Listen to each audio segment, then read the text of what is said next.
Eu quero expressar a paz do Senhor para todos. Meus amados irmãos, é com muito prazer que aqui estou, num ofício difícil, né? Na ausência do nosso pastor Carlos, e também a confiança que é assim, confiada, né? Aplicada para estar aqui neste momento, e é me dada. Eu quero compartilhar com os irmãos da palavra do Senhor. Vamos ler uma epístola do apóstolo Paulo.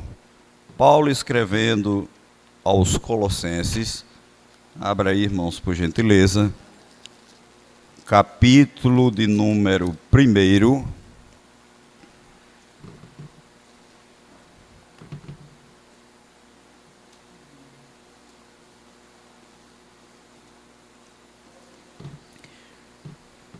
Colossenses, capítulo 1, versículo 3. Eu creio que todos acharam.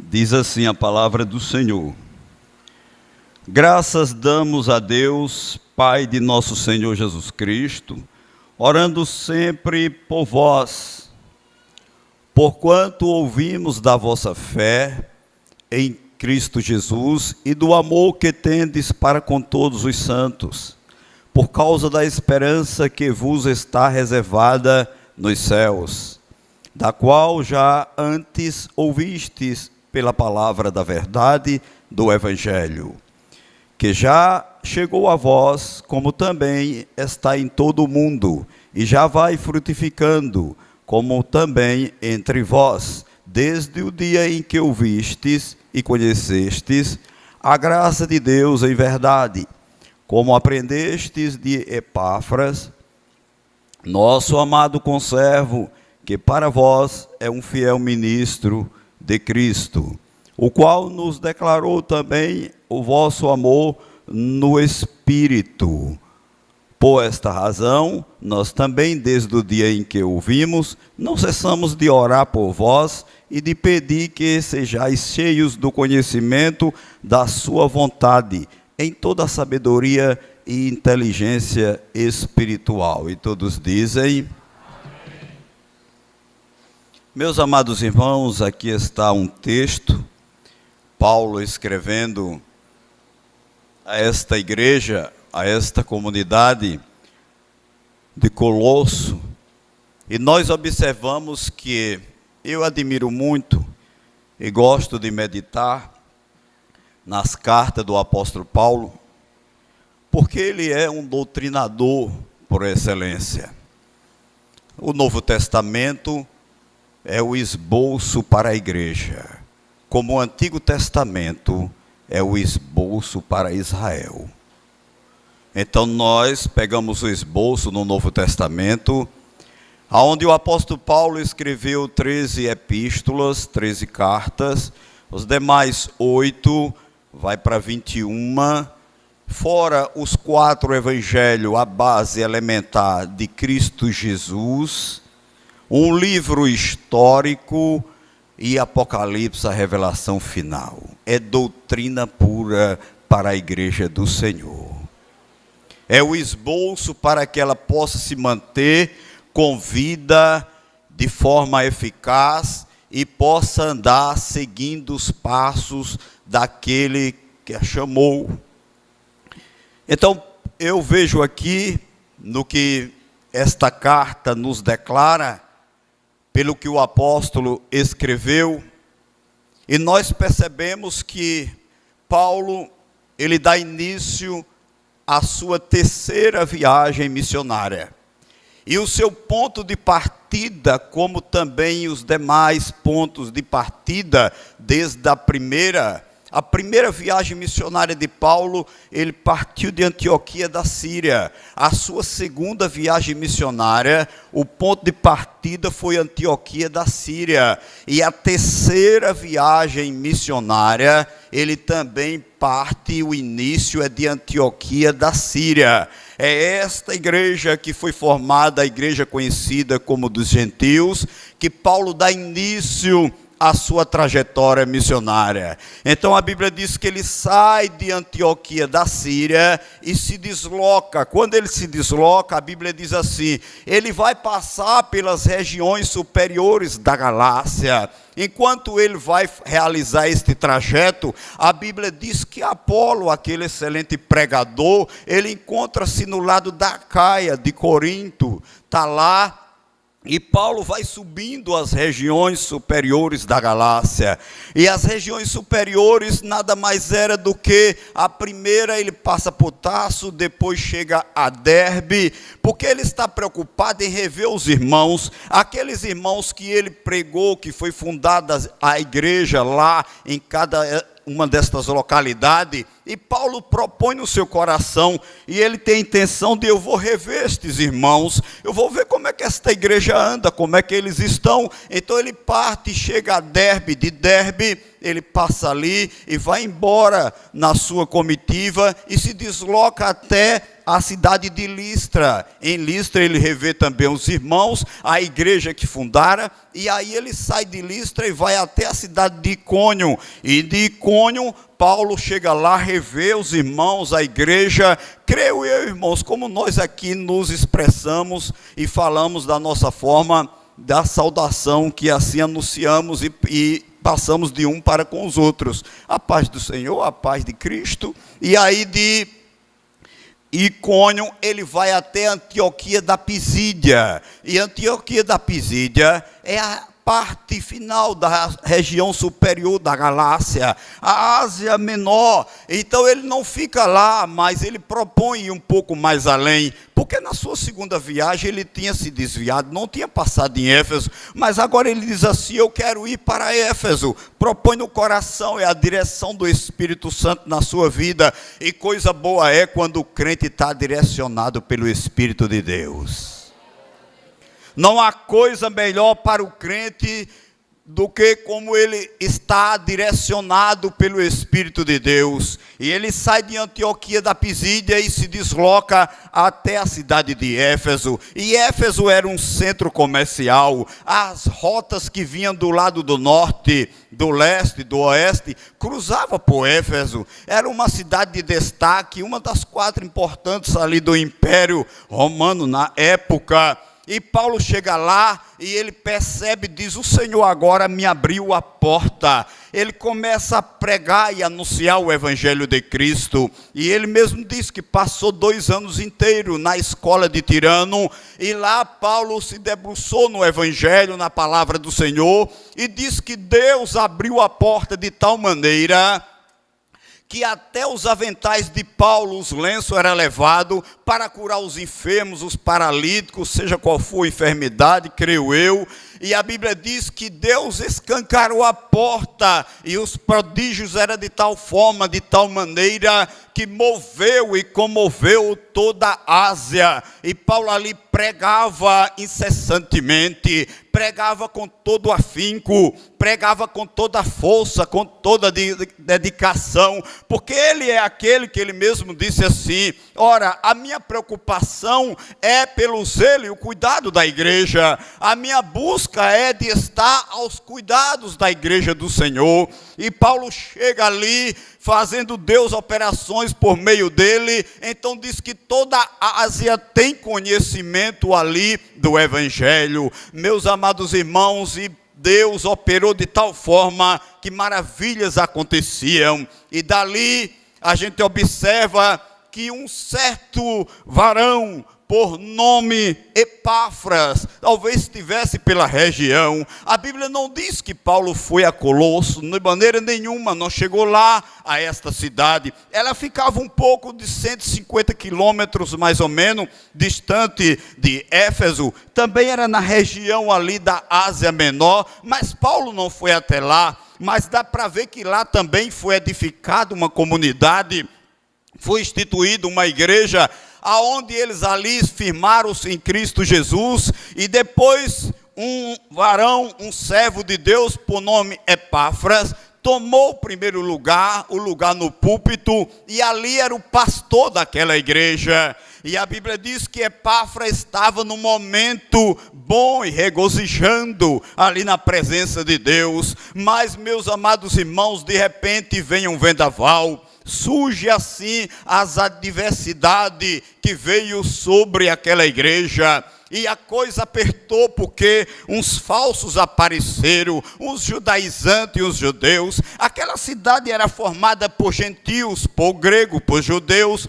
por citas, por bárbaros, e Paulo está lá, e de repente, Epáfras está lá, e de repente, aquela igreja sofre a pressão dos perseguidores, e eles tentam perverter, eles tentam mudar, eles tentam corromper os princípios dos irmãos que estão naquela igreja.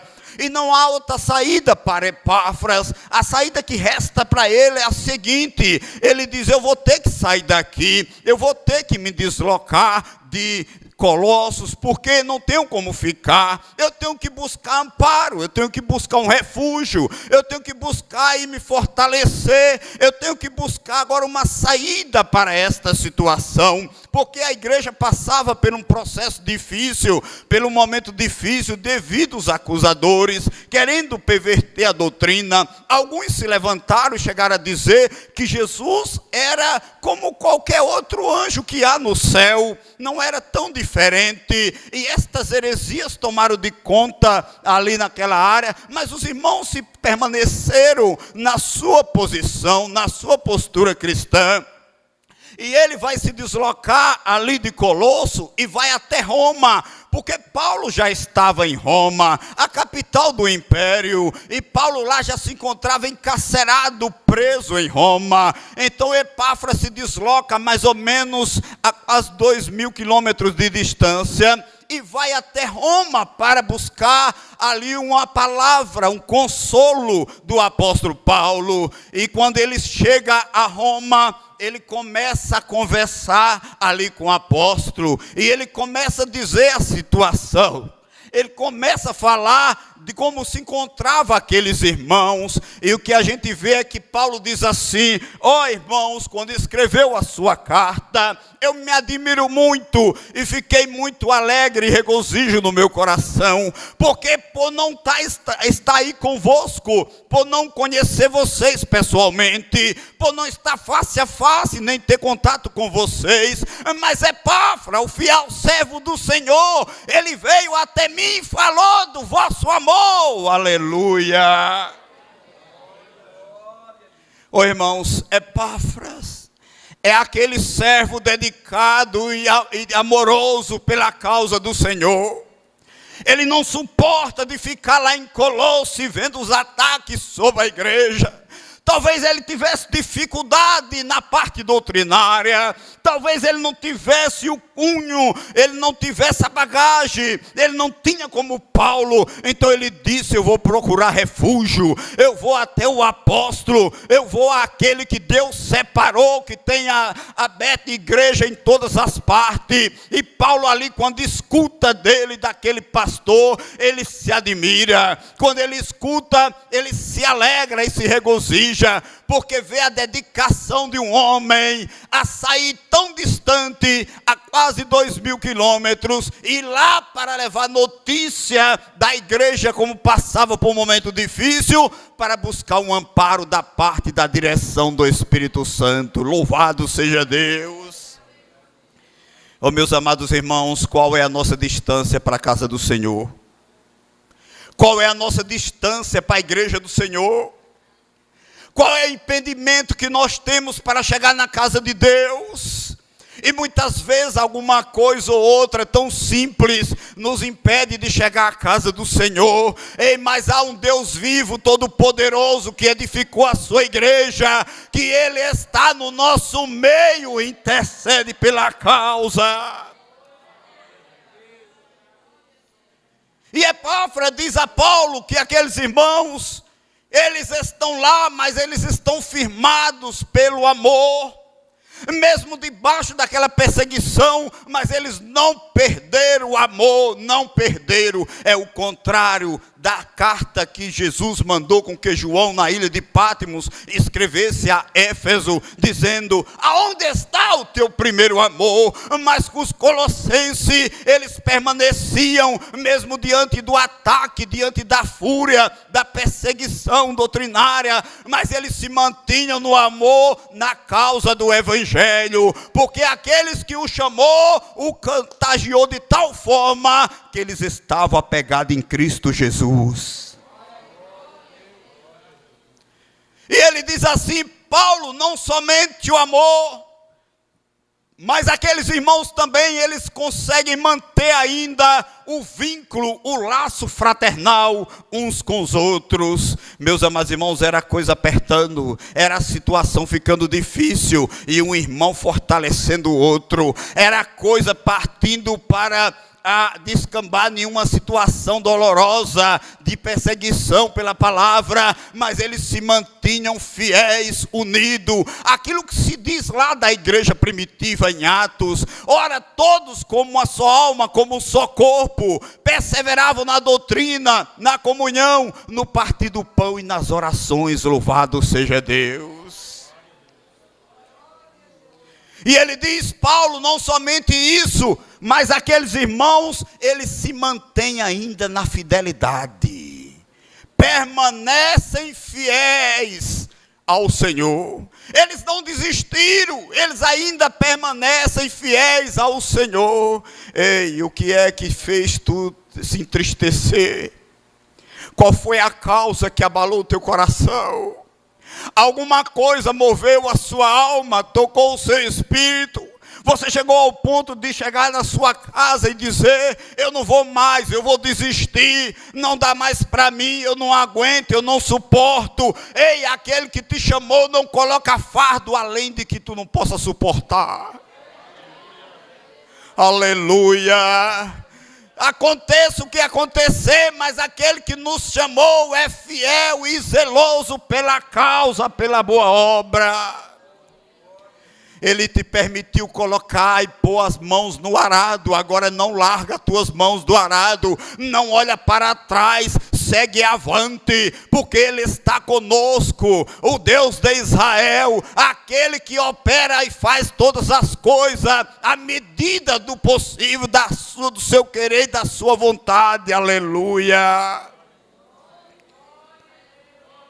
E ele diz, Paulo, além dos irmãos permanecer no amor, no laço fraternal, eles ainda também mantêm a fidelidade. Irmãos, não era coisa fácil que vinham corromper eles, não era qualquer coisa que vinha tirar eles do trajeto, da caminhada do Evangelho, porque eles sabiam em quem tinham crido, como diz Paulo, eles sabiam o que tinha chamado. E aí ele ainda diz, Paulo, aqueles irmãos ainda se mantêm na esperança que há em Cristo Jesus.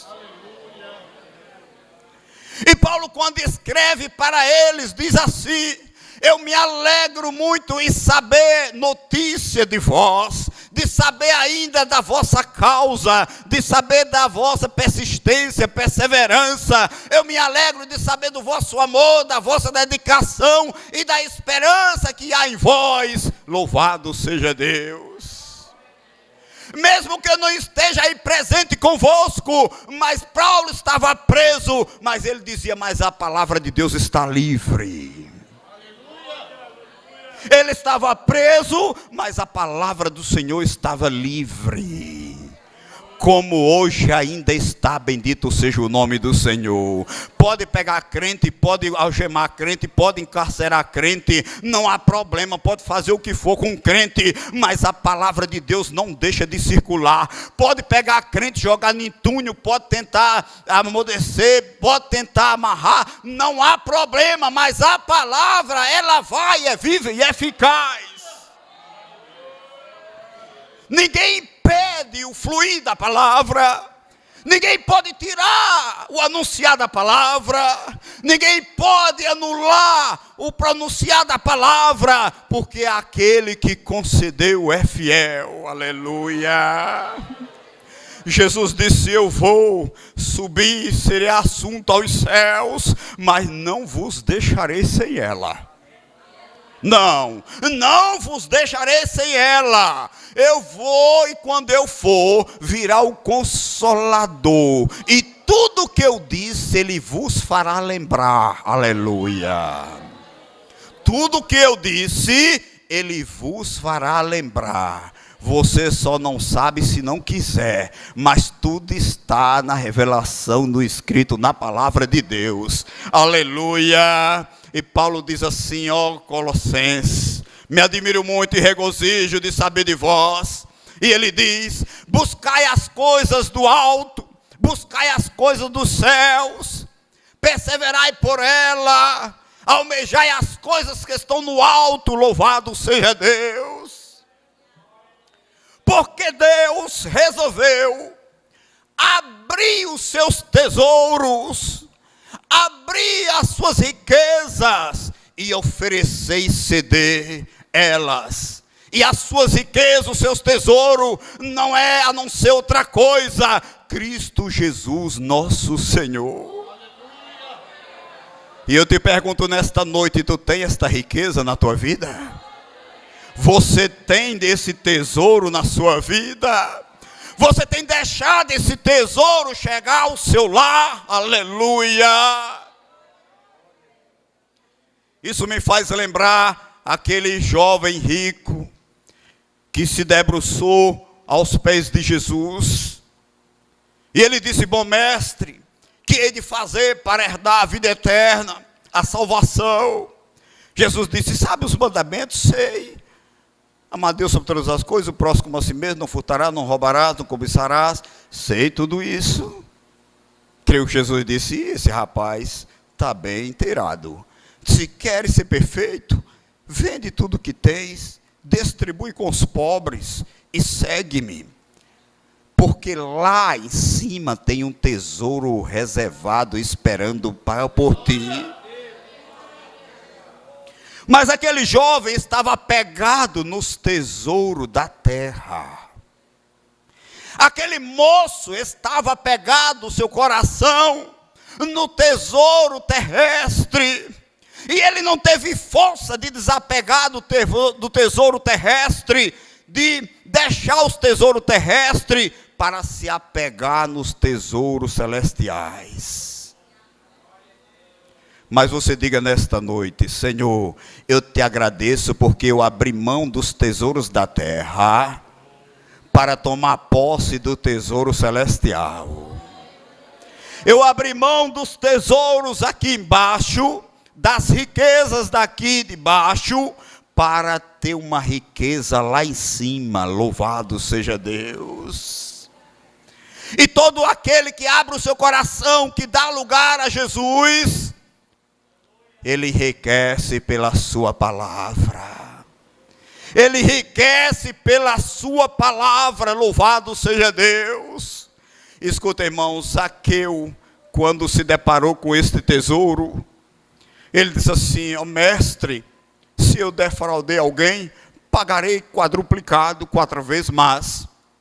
E eu vou pegar metade do que eu possuo, vou vender e vou distribuir com os pobres. Jesus nem pediu, nem mandou, mas ele mesmo se ofereceu, porque ele começou a entender na revelação do Espírito da palavra, que havia algo melhor, algo mais grandioso, algo superior, algo que não poderia ser corrompido, nem pela ferrugem, nem pela traça, que havia algo sublime. Então ele disse: é melhor do que estas coisas que estão aqui embaixo. Ei, a nossa vitória está em Cristo Jesus, nosso Senhor. A nossa vitória está em Cristo Jesus, nosso Senhor. Aleluia. E Paulo vai dizer àqueles irmãos: eu me alegro pela vossa força, pelo cuidado, pela dedicação e pelo zelo, porque Epáfras, vosso pastor, veio e informou e falou tudo para mim a vosso respeito. Ele não estava presente fisicamente, mas em espírito Espírito, Paulo disse: eu permaneço convosco, louvado seja Deus. Porque ele mesmo disse assim, Colossenses: desde o dia que eu escutei, desde o dia que eu vi, desde o dia que eu soube, chegou a mim esta notícia pelo vosso pastor, eu não parei, eu comecei, os que se encontram comigo também, a interceder, a clamar, a orar e a buscar incessantemente pelas vossas vidas. Aleluia! A vitória da igreja não é porque ela vive de forma individual. Não. A vitória da igreja, irmãos, é porque ela vive entrelaçada. A vitória da igreja é porque uns oram pelos outros, uns intercedem pelos outros. A vitória da igreja é porque quando alguém manqueja, quando alguém vacila, quando alguém desliza o pé na fé, então alguém está de joelho plantado, dizendo: Jesus, levanta, põe de pé, Senhor, ergue ele, dai, Senhor, vida a ele, restaura, faz com que ele mude, seja uma nova criatura. E quando alguém desliza, sai fora dos caminhos do Senhor, a igreja está clamando nas suas orações, intercedendo: Jesus, traz de volta, Senhor. Era vaso na tua casa, era aquele que era dedicado na tua obra, tanto que andou nos teus caminhos, agora está fora. Senhor, não permite que pereçam os dias por lá, mas traz ele de volta para a tua casa. Louvado seja o nome do Senhor. A vitória, irmãos, daqueles irmãos é que eles tinham deixado a riqueza de Cristo Jesus chegar no coração deles. Aí eu lembro, irmãos, de Laodiceia, João escrevendo pela ordenança do Senhor, a igreja de Laodiceia: tu és pobre, desgraçada, tu és nua, não tem nada. Não, irmãos, a coisa é diferente. A gente observa, no sentido espiritual, eles estavam pobres, eles estavam nus. No sentido espiritual, eles estavam desapegados, estavam sem nada. Mas no sentido material, era uma cidade próspera, era uma cidade rica, abastada. No sentido material, ora, a riqueza, ora, a renda. No sentido material, a coisa fluía, mas no espiritual, estava despida, sem roupa. Agora tem uma coisa, irmãos: Colossenses poderia não ter a riqueza de lá, Colossenses poderia não ter, os colossenses, nem a cidade de Colosso, a riqueza que havia lá, naquela região, mas tinha espiritualmente os tesouros celestiais na sua vida. Aleluia! Tinha um tesouro celestial com eles. Bendito seja o nome do Senhor para sempre. Escuta, irmãos, e para subir ao céu, para chegar ao céu, para adentrar ao céu, não pode chegar despido. Se lá Jesus disse que se eles continuassem, a coisa não estava boa, nem era quente nem frio, vomitar-te-ei. Então era necessário que eles buscassem vestes e branquíssimas, limpas, purificadas. É por isso que quando nós subirmos desta terra, fomos arrebatados ao céu de glória, lá nós receberemos vestes branquíssimas, purificada, que foi nos dada pelo Cordeiro, que deu a sua vida aqui embaixo na cruz do Calvário por nós. Só chega lá quem estiver vestido de vestes branquíssimas. Louvado seja Deus. E eu te pergunto nesta noite: como estão tuas vestes? Como estão as tuas vestes? Elas dão condições de subir? Estão alvas? Como estão tuas vestes? Eu quero finalizar, meus irmãos, que o horário chega, e quero dizer: escute, os colossenses, as virtudes, as qualidades que não faltava neles, o amor, a fidelidade, a comunhão, nada disso faltava neles. E a busca e o amor em Cristo Jesus foi quem sustentou aqueles irmãos, aquela igreja, mesmo seu pastor se ausentando, mas eles permaneceram fiéis ao Senhor. Louvado seja Deus, porque foi ele buscado o apóstolo Paulo, Epáfra foi buscar de Paulo, para que Paulo orientasse na solução de como chegar àqueles irmãos. Louvado e bendito o nome do Senhor para todo sempre. Diga nesta noite: Senhor, não me falte o amor, não me falte a comunhão, não me falte a fidelidade, não me falte o amor à causa do Evangelho.